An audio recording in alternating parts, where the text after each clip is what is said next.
Welcome back to another episode of Cutter Simpsons Unhinged. We are going to be doing number 8 in our series.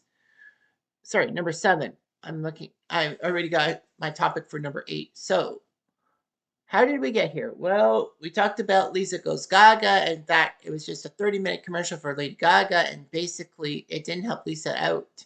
Lisa can only get better by lashing out at people.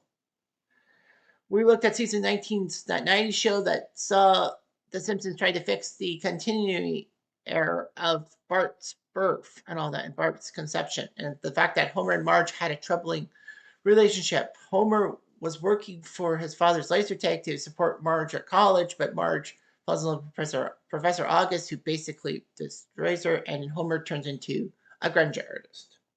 We looked at episode 24 in the episode with Bongo, and that Homer was with Bongo because of the fact that Grandpa kind of didn't want to be around him, and Bongo had bit Mr. Burns trying to save Homer from scalding, and Burns tries everything to get Bongo gone, and Homer learns that dogs are not faithful, although he was later proven wrong. We looked at Homer at the Bat, the famous episode that usurped The Cosby Show.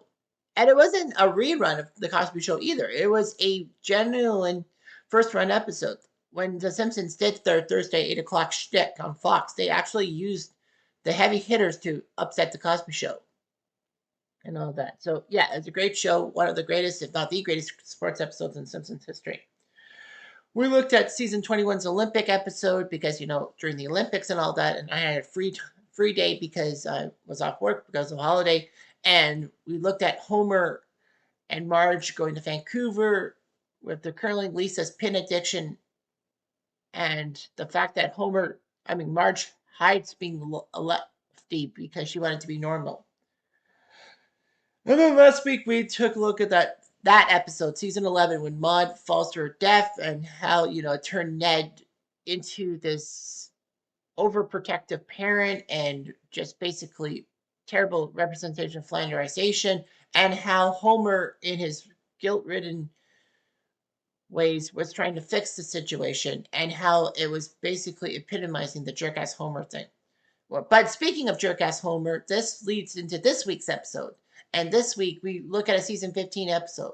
Now, I know there's a specific season 15 episode called the Bart Mangle Banner, but I'm going to leave that one alone for maybe extra time. But this one, we're going to take a look at Homer and Ned's rivalry and how, it should have stopped when it stopped. So let's take a look at Tis the 15th season. I know it's a Christmas episode. It's not the greatest Christmas episode in Simpsons history. But you know what? Screw it. I mean, this really told the tale. Jerk-ass Homer, Marge's worries, Bart's pranks, Lisa's causes, Maggie not talking a lot, Grandpa being senile, Patty and Selma boring Marge, Arnie Sif is a jerk, Chief Wiggum making things happen, Mr. Burns being a dick. You can never stop the Simpsons. Heaven knows they've been trying for years and they still come back for more. 37 seasons is a bit much, don't you think? It's a crazy Simpsons. Something happens. A do do do do do. This is not a clip show. Have no fear. I've got topics for years.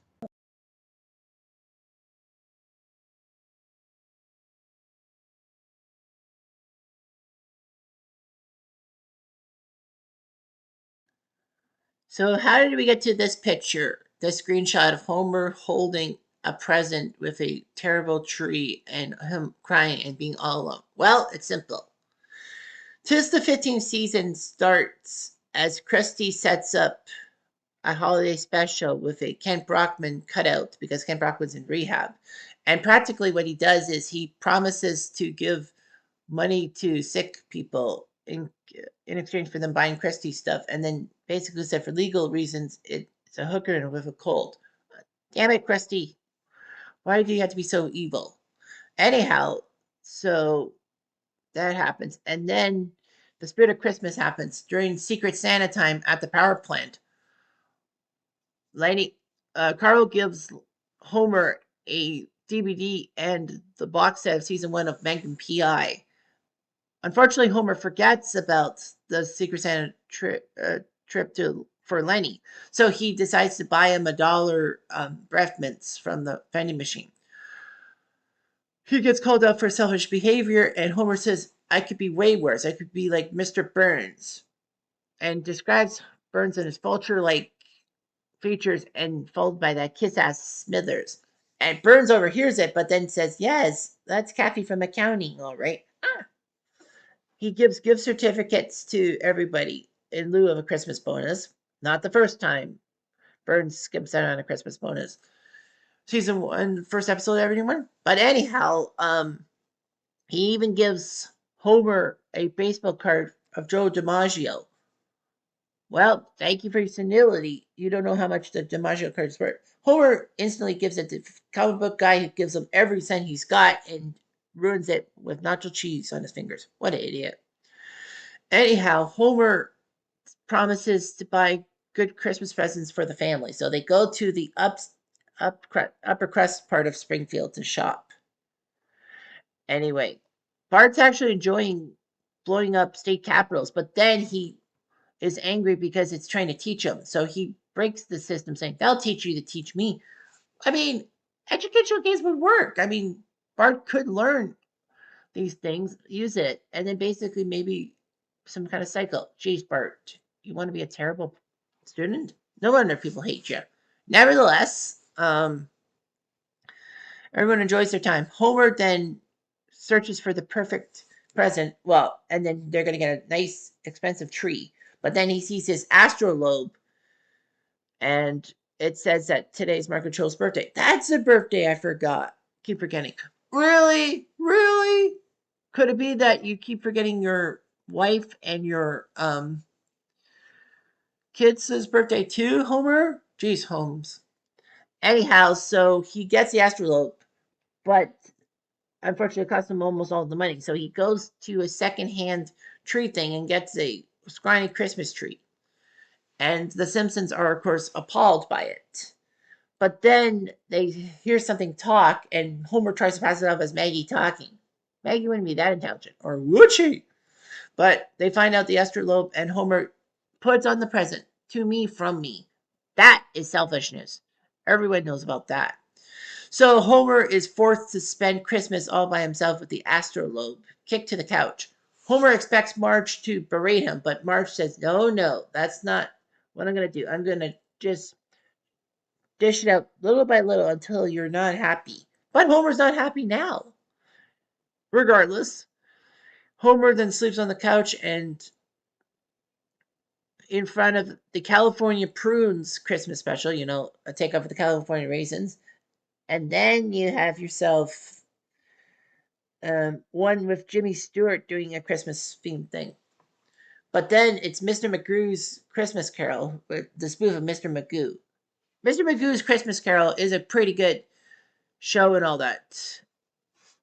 I mean, yeah, Mr. Magoo, we all know about his short sightedness and how people are upset by it, especially that live action remake in 1999. But the fact is that despite the original one, Mr. Magoo had a few like bumps into things, a short sightedness, but he was pretty clean when he was Ebenezer Scrooge. Now I realize that Mr. Magoo's special, the Simpsons one, has Mr. Magoo mistaking a pregnant woman for a fireplace. Anyway, the ghost of Christmas future tells McGrew to stop it. It says, and shows him his tombstone. But then he shows another vision. Homer Simpson, unloved by Al. No. Tap, tap. Oh, unloved by all. No. So Homer vows to change his life and all that. Of course, Bart says it's just a Christmas Carol thing and talks about, family matters with Urkel and Star Trek trying to go the same route. Marge, of course, doesn't think Homer is going to stick to it, saying that Homer's made so many promises like that before. And Homer says, "This time I'm more sober."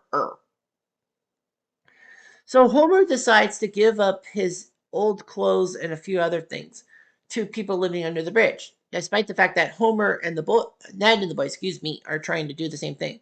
But the person under the bridge complains, saying that Homer's clothes smell worse than his. That's funny. Homer then makes up for the present to Lenny and gives Lenny a photo cube of Lenny, Carl, and Homer growing up. And Lenny actually accepts it. And then Homer gives up the last pork chop to Marge, who basically becomes a little over dramatic, to say the least. So anyway, so Homer's trying to redeem himself. Ned, for some strange reason, starts to get jealous. Mostly when Homer manages to take money from and jewelry from Mr. Burns at church and all that, and wins the competition with Ned to tiff the most. Homer gets cozy with Reverend Lovejoy, which Ned doesn't like to see. Rod and Todd talk about it. Todd says, "Daddy, are you jealous of brother Homer?" Well, I guess a little. I'm jealous of girls because they get to wear dresses. You don't see that in syndication, but in the first one, you said, Rod said, "One problem at a time, boy." So, anyhow, Homer keeps doing nice things, and Marge praises him for it. Homer decides to open up a skating rink for the whole entire town. Ned sees this after trying to go to the homeless shelter with clothes, food, and the Bible. He's upset that Homer's usurping him. It doesn't help matters that Nelson sticks in his face saying, "Ha ha, you're being usurped, usurped, you heard me. You're sad at Christmas." And for some strange reason, Ned decides to go bonkers, trying to prove to the town that he's going to be the nicest man in Springfield ever.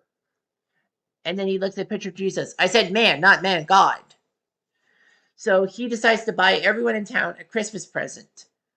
When he stops by the Skinners, Agnes says, "What's your angle, pervert?" And Ned's like, basically, live well in this life, live well in the afterlife. Skinner then poses the question, how can you do it on a Whittler's allowance? Of course, the last episode I did was the one that Maude died, and Ned had to live by himself in practicality. Ned says, I rented out my house to a fraternity. Stay away from our medicine cabinet. But Homer, despite all this, is jealous of Flanders and basically decides to want to buy everyone a brand new car. Well, how? Half the town are children. But basically, yeah, Homer's jealousy just drives up a rivalry with Ned, drives it up. And I'll explain more later.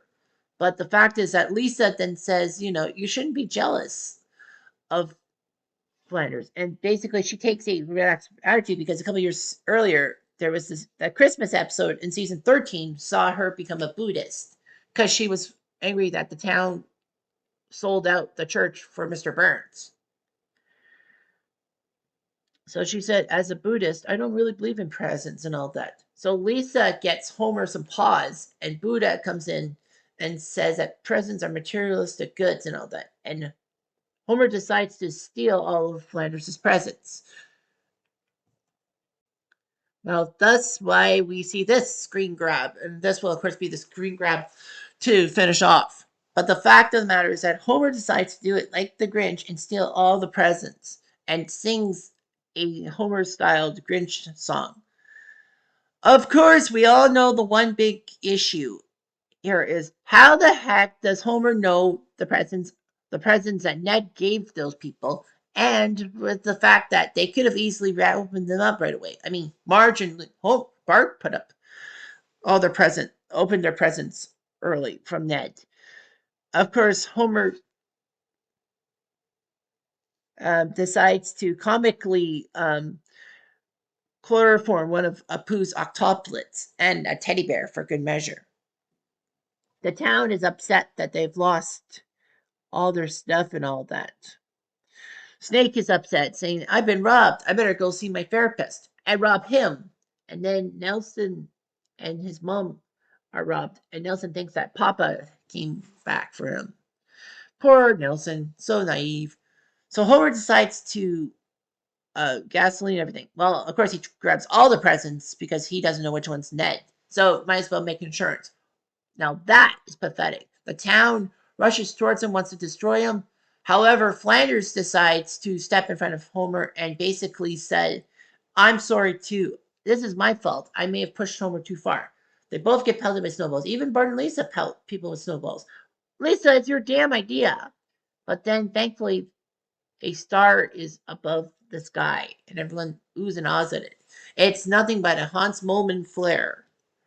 And then Ned preaches the gospel, but Mayor Quimby says, we've been God free since 1963.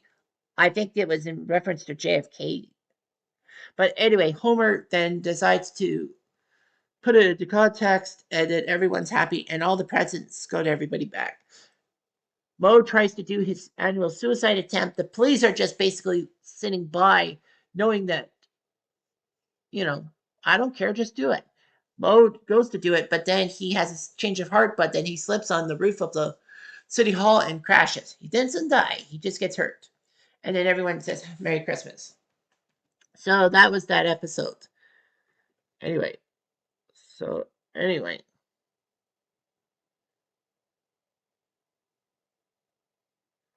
He has to change his way and all that.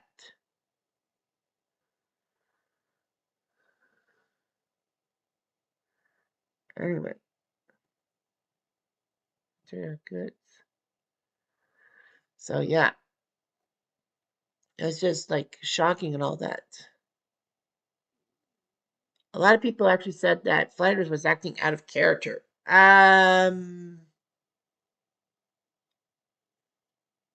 Yeah, but so now let's talk about the main thing. Was this the worst jerk-ass Homer could have done? Like, the Christmas stuff? No, not even close. There was that one episode in which he frames Marge for being drunk behind the wheel so that Homer doesn't get his license taken away. And he comically says, and then what would I do? What would I use to rent out roller skates? Homer, can't you just walk? Well, Homer is a bit overweight. But nevertheless, this is a jerk ass Homer moment, in a sense, being selfish and all that, especially with the astrolabe. He gets all this money and he gets possession of it. Marge should have taken possession of that money, just like the season one Christmas episode, because I think Homer would not have had the audacity to buy the astrolabe and all that. Yeah, it was a very selfish move by Homer and all that. And he got what he was coming. Like Marge basically froze him. So the fact of the matter is that Homer had some good intentions. Homer decides to clean up his act. It's been said, it's been done many times in the previous Simpsons years. But he says, I'm going to do it. I can't fuck this up. So he does all that. I mean, it's perfect. Like he gets through all this stuff and everyone's happy. And then, Ned gets jealous too because Homer wins the offering thing and goes buddy buddy with Lovejoy. Even though Lovejoy just hates Ned with a burning passion because remember the episode when Marge becomes a listen lady and Lovejoy says that he was into church, but then Ned basically would call him after every little complaint and all that. He stopped caring. So the fact of the matter is that, Ned sees Homer getting close to Lovejoy and basically he's invading his space. And yes, as I mentioned last week, losing Maude was not the best thing for Ned. Yeah, he had a few relationships, but look at his personality. Without Maude to counteract his overbearingness towards the kids and with religion in the first place, of course, it's a flanderization. Ned is uncontrollable, unstoppable, and basically a giant prick to people thinking, and the whole flanderization about religion. So, and of course, Rod says that he's jealous of girls wearing dresses. Well, Scotland, you wear a dress, it's a kilt, but that's nevertheless. But Rod, of course, has some problems, and yeah, it is related to Ned being an overbearing parent. So Ned decides to prove that he's better than Homer. But the fact of the matter is that was that necessary? Homer is trying to fix his life. If Homer, I think if Homer had not gotten under Ned's skin, then Ned would have brushed it off. But because Homer was beating better than him and cozying up to Lovejoy, it put up a spark in him. So he decides to buy everyone in town a Christmas present.